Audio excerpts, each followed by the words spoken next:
What's up, guys?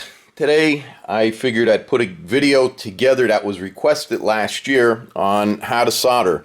Now this is my way of doing it. I've been doing this a very long time, and if you're gonna come on here and tell me I'm doing something wrong, just click off the video and leave now. So first thing you're gonna do is you're gonna want to pick up some soldering paste. I don't know if that's in focus or not. And yes, they do make solder with the flux in it. I don't like using that. The other thing that you want to make sure you're using is the right diameter of solder. So for what I have set up here, you don't need these arms, by the way. I just have them set up because of the video. I normally don't use them. But you want the right diameter for what you're soldering. First off, we're going to take a little bit of the solder paste and you're just going to paint it on your surfaces, components, wires, whatever. You're just going to paint just a little bit on there. The other thing I want to mention, I'm just using regular old Weller soldering iron. It is 120 volts, 25 watt. The other thing you want to take note is I'm using a chisel tip right now.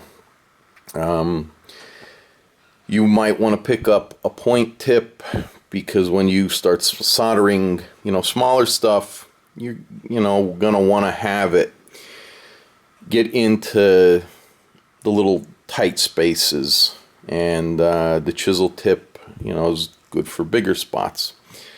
So after you have this all prepped up, what I like to do is I take the soldering tip and then I just apply a little bit of the solder to the tip.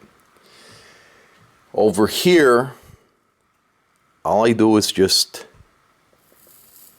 touch that, and what we're doing is tinning the wire. It's going to make for a good connection.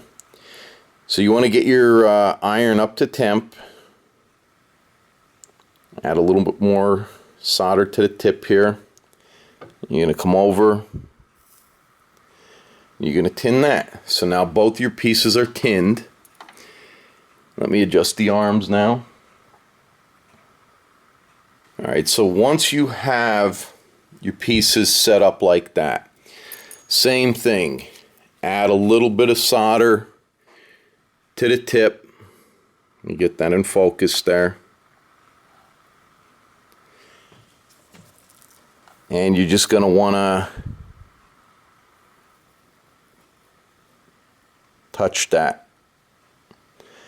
Now that's soldered together. Now I can't emphasize enough, you do not want to put the soldering iron on whatever you're soldering for a very long time, because you're going to damage your components. No matter if it's RCA cables, wire, you can clearly see. Let me zoom in on that. Hopefully that's focusing.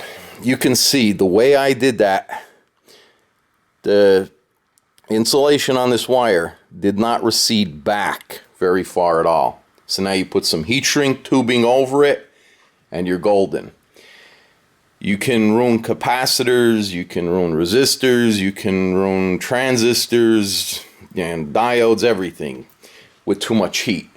So it's very important that you have a good hot iron, you use your flux, you tin everything, and then after you tin everything, you set everything up and you touch it with the iron, and you shouldn't be on that part, that component, very long at all.